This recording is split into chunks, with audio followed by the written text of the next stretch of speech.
ಈಗ morning time, ಈಗ ಸಮಯ 5:45 ಆಗಿದೆ, 5:45. ಬನ್ನಿ ವಾಕೋಗಿ ಬರೋಣ. ಬನ್ನಿ ವಾಕೋಗೋಣ. ಇಲ್ಲಿ ನೋಡ್ರಿ ಬೆಳಿಗ್ಗೆ ಎಷ್ಟು ಚೆನ್ನಾಗಿದೆ ಅಂತ, ಎಷ್ಟು ನಿಶಬ್ದವಾಗಿ, ಎಷ್ಟು ಚೆನ್ನಾಗಿದೆ. ತಂಪಾದ ಗಾಳಿ, ಪೀಸ್ಫುಲ್ ಆಗಿದೆ ಮೈಂಡು.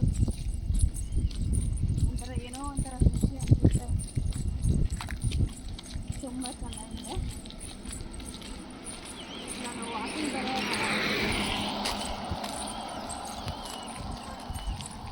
ಇದರಲ್ಲಿ 2 ದೇವಸ್ಥಾನಗಳಿದ್ದಾವೆ, ನಿಮಗೂ ತೋರಿಸ್ತೀನಿ ಬನ್ನಿ.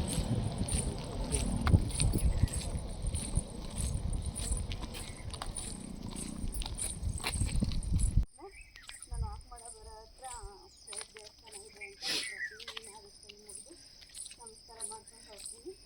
ನಿಮಗೂ ತೋರಿಸ್ತೀನಿ ಬನ್ನಿ, ನೀವು ನಮಸ್ಕಾರ ಮಾಡ್ಕೊಳ್ಳಿ ಅಂತ.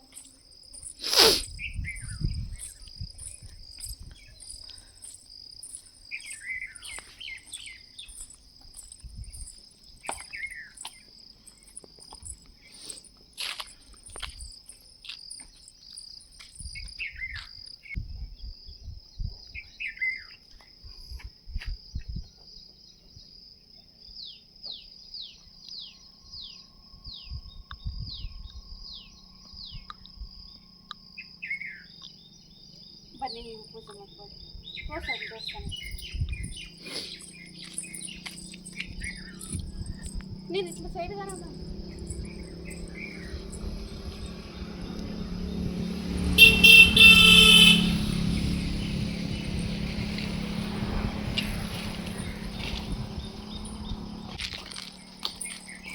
ಐಫೋನ್ ತೋರಿಸ್ತೀನಿ.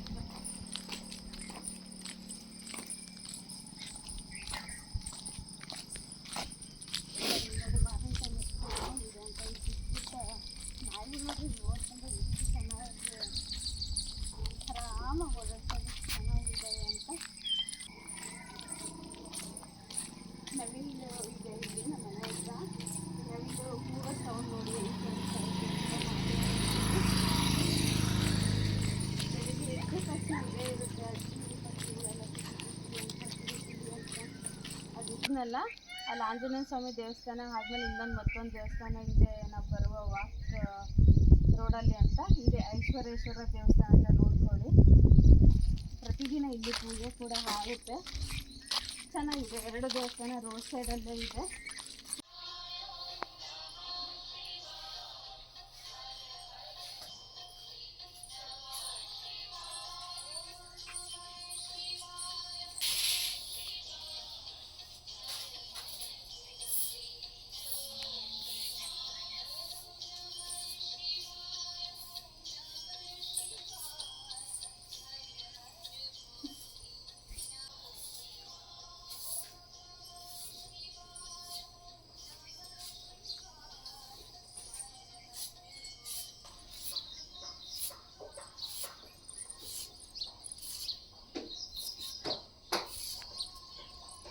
ವಾಕೋಗಿ ಬಂದು ಕಸ ಹೊಡೆದೆ. ಈಗ ಸ್ವಲ್ಪ ಇದೆಲ್ಲ ನೀರು ಬಿಟ್ಟು ತೊಳೆದ್ಬಿಟ್ಟು ನಾನು ಹೊಸಲು ತೊಳೆಯೋದನ್ನ ಹೇಗೆ ತೊಳಿತೀನಿ, ಹೇಗೆ ಇದು ಮಾಡ್ತೀನಿ ಅನ್ನೋದನ್ನ ತೋರಿಸ್ತೀನಿ.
ಯಾವುದಾದ್ರೂ ಬಟ್ಟೆ ತಗೊಂಡು ವಸ್ತು ತೊಳಿಬಾರ್ದು. ಅದಕ್ಕಂತಾನೆ ಒಂದು ಬಟ್ಟೆ ಇಟ್ಕೊಳ್ಳಿ. ಮನೇಲಿ ಸಾಕಷ್ಟು ಬಟ್ಟೆಗಳಿರ್ತವೆ.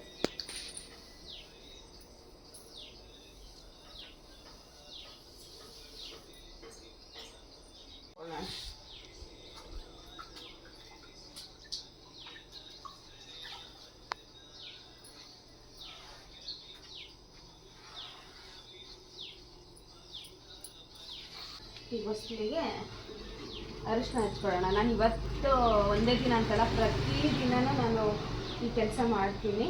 ಪ್ರತಿದಿನ ಅರಿಶಿನ ಹಚ್ಕೊಳ್ತೀನಿ. ಉದಸ್ಲಿಗೆ ತುಂಬಾ ಒಳ್ಳೆಯದು. ಏನು ಗೊತ್ತಾ, ಅರಿಶಿನ ಹಚ್ಚೋದ್ರಿಂದ ನೆಗೆಟಿವಿಟಿ ಇರಲ್ಲ ಅಂತ ಹೇಳ್ತಾರೆ.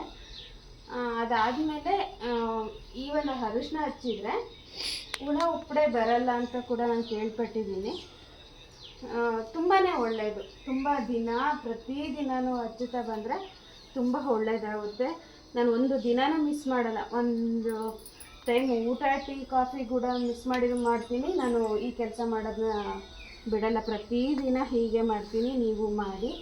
ಈ ಥರ ನೋಡೋಕ್ಕೂ ಚೆನ್ನಾಗಿರುತ್ತೆ, ಮನೆಗೂ ತುಂಬ ಒಳ್ಳೆಯದು. ಶಾಂತಿ, ನೆಮ್ಮದಿ, ಆರೋಗ್ಯ, ಆಯುಷು ಮನೆಯಲ್ಲಿ ಯಾವಾಗಲೂ ಸಮೃದ್ಧಿಯಾಗಿರುತ್ತೆ. ಇದೇ ಥರ ಮಾಡಿ. ಅರಿಶಿನ ಹಚ್ಕೊಂಡು ಅರಿಶಿನ ಕುಂಕುಮ ಇಟ್ಕೊಳ್ತೀನಿ.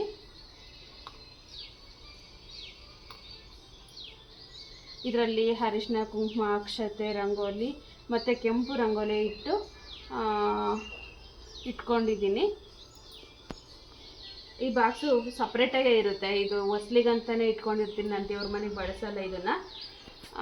ದೇವ್ರ ಮನೆದೇ ಬೇರೆ ಇರುತ್ತೆ. ಇದು ವಸ್ತು ತೊಳೆಯೋಕ್ಕೆ, ಪೂಜೆ ಮಾಡೋದಕ್ಕಂತಲೇ ಸಪ್ರೇಟಾಗಿ ಇಟ್ಕೊಂಡಿರ್ತೀನಿ.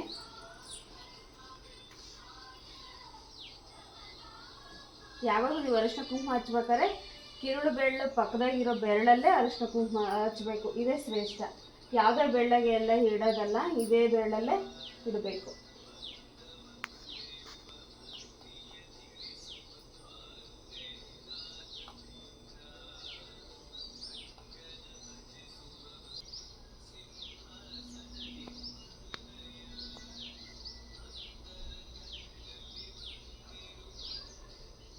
ಇಲ್ಲಿ ನೋಡಿ, ರಂಗೋಲಿ ಹಾಕೋದು ಹೇಳ್ತೀನಿ. ನನಗೆ ತಿಳಿದಿರೋ ಅಷ್ಟು, ನಾನು ಪೂರ್ತಿ ತಿಳ್ಕೊಂಡಿದ್ದೀನಿ ಅಂತಲ್ಲ, ನಾನು ಏನು ತಿಳ್ಕೊಂಡಿದ್ದೆ, ನಾನು ಏನು ಮಾಡ್ಕೊಂಬಂದಿದ್ದೀನಿ ಇಷ್ಟು ದಿನ, ಅದನ್ನೇ ನಾನು ನಿಮ್ಗೆ ಹೇಳ್ತಾ ಇದ್ದೀನಿ. ಇದೇನು ಗೊತ್ತಾ, ಹೊಸ್ಲಿಗೆ ಯಾವತ್ತೂ ನೀವು ಎಳೆ ಬಿಡಬೇಕಾದ್ರೆ ಎಷ್ಟು ಎಳೆ ಹಾಕ್ತೀವಿ ಅನ್ನೋದು ಮುಖ್ಯ ಆಗಿರುತ್ತೆ. ಸುಮ್ಮನೆ ಏನೋ ಹಾಕ್ತೀವಿ ಅನ್ನೋದಲ್ಲ. ಹೊಸ್ಲು ತುಂಬಾ ಶ್ರೇಷ್ಠವಾದದ್ದು. ಅದು ಲಕ್ಷ್ಮಿಯ ಸ್ವರೂಪ. ಇದು ಲಕ್ಷ್ಮಿ ನೆಲೆಸಿರೋ ಅಂಥ ಹೊಸ್ತಿಲಿದು. ಇದಕ್ಕೆ ನೋಡಿ, ನಾನು ಈ ಕಡೆ 12, ಈ ಕಡೆ 12, ಈ ಥರ 24 ಬರಬೇಕು. ಇಲ್ಲ ಈ ಕಡೆ 8, ಈ ಕಡೆ 8, ಈ ಥರ ಆದರೂ ಹಾಕ್ಕೊಳ್ಳಿ. ಈ ಥರನೇ ಇರಬೇಕು. 3 ಆ ಥರ ಹಾಕಕ್ಕೆ ಹೋಗಬೇಡಿ. ಈ ಥರ ಎಳೆಗಳು ಬರಬೇಕು. ನಾನು ತಿಳ್ಕೊಂಡಿರೋದು, ನಾನು ನೋಡಿರೋ ಪ್ರಕಾರ ನನಗೆ ಅನಿಸಿರೋದನ್ನ ಹೇಳಿದ್ದೀನಿ. ಏನಾದರೂ ನಿಮಗೆ ಗೊತ್ತಿದ್ರೆ ಈಗಲ್ಲ ಹೀಗೆ ಅಂತ ಕೂಡ ಹೇಳಿದ್ರು ನಾನು ಸರಿಪಡಿಸ್ಕೊಳ್ತೀನಿ.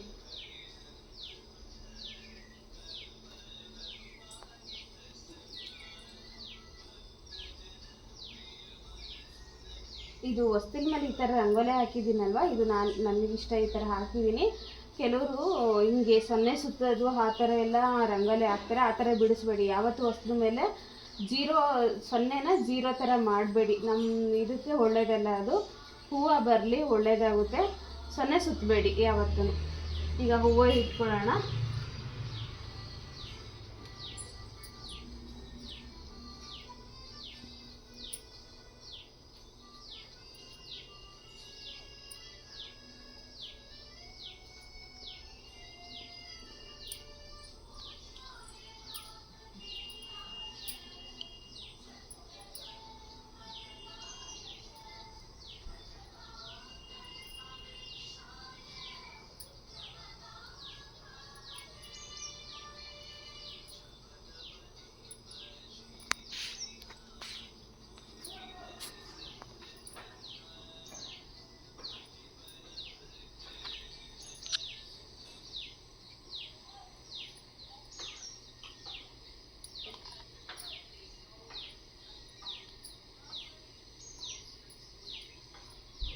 ನೋಡಿ, ಈಗ ಆಗಿದೆ. ಎಷ್ಟು ಚೆನ್ನಾಗಿ ಕಾಣ್ತಿದೆ. ಇದಾಗಿದೆ ಅಲ್ವಾ. ಒಂದ್ಸರಿ ಹೆಂಗೂ ಬೆಳಿಗ್ಗೆ ಎದ್ದ ತಕ್ಷಣ ಒಂದ್ಸರಿ ಹಾಗೆ ಮುಖ ತೊಳ್ಕೊಂಡಿರ್ತೀವಿ, ಒಂದ್ಸರಿ ನಮಸ್ಕಾರ ಮಾಡ್ಕೊಳ್ಳೋಣ ಹೊಸ್ಲಿಗೆ.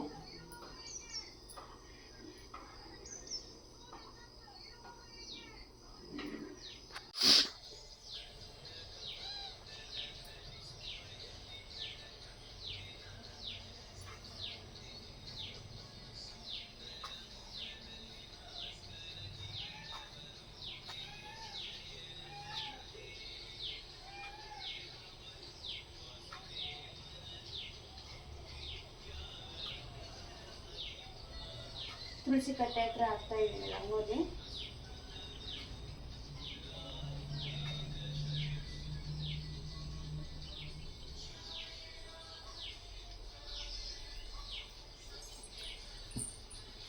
ಹೂವು ಇಡ್ತೇನೆ.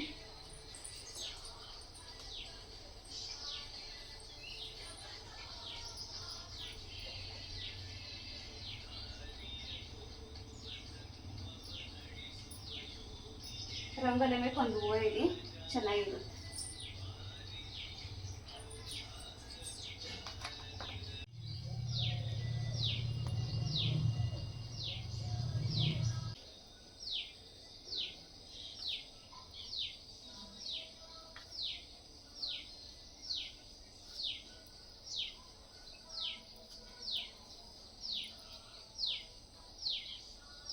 ಯಾವಾಗೂ ಆಗಲಿ ರಂಗೋಲಿ ಹಾಕಿದ್ಮೇಲೆ ಅರಿಶಿನ ಕುಂಕುಮನ ಇಡಿ, ತುಂಬ ಚೆನ್ನಾಗಿರುತ್ತೆ. ಅದು ಒಳ್ಳೆಯದು ಕೂಡ. ಮನೆಗೆ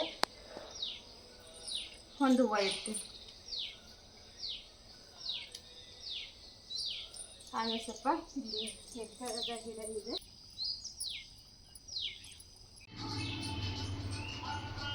ನಮ್ಮ ಮನೆ ಇರೋದು ಉತ್ತರ ಫೇಸ್, ಇದು ಉತ್ತರ ಬಾಗಿಲಿದು. ನಾನು ಇಲ್ಲೊಂದು ಆರ್ಟಿಫಿಷಿಯಲ್ ರೆಡ್ ಕಲರ್ ಮ್ಯಾಟ್ ಹಾಕಿದ್ದೀನಿ. ಇದು ಯಾಕಂದರೆ ಇದು ಈ ಬಾಗಿಲಿಗೆ ರೆಡ್ ಕಲರ್ ಮ್ಯಾಟ್ ಬರುತ್ತೆ ಅಂತ ಹೇಳಿದರು. 5 ಫೀಟ್ ನಾನು ಆರ್ಟಿಫಿಷಿಯಲ್ ಮ್ಯಾಟ್ ಹಾಕಿದ್ದೀನಿ. ತುಂಬಾ ಒಳ್ಳೆಯದು. ಯಾವ ದಿಕ್ಕಿಗೆ ಯಾವ ಕಲರ್ ಅಂತ ಕೂಡ ಇರುತ್ತೆ, ಒಳ್ಳೆಯದು, ಶಾಂತಿ ಇರುತ್ತೆ. ನೋಡಿ ನೀವು ಹಾಕ್ಕೊಳ್ಳಿ. ನಾನು ಇದನ್ನು ಹಾಕಿದ್ದೀನಿ. ಈ ವಿಡಿಯೋ ಏನಾದರೂ ಇಷ್ಟ ಆಯಿತು ಅಂದರೆ ಲೈಕ್ ಮಾಡಿ, ಶೇರ್ ಮಾಡಿ, ಕಮೆಂಟ್ ಮಾಡಿ, ಸಬ್ಸ್ಕ್ರೈಬ್ ಮಾಡ್ಕೊಳ್ಳೋದನ್ನು ಮರಿಬೇಡಿ. ಮತ್ತೊಂದು ವಿಡಿಯೋದಲ್ಲಿ ಸಿಗ್ತೀನಿ. Thank you.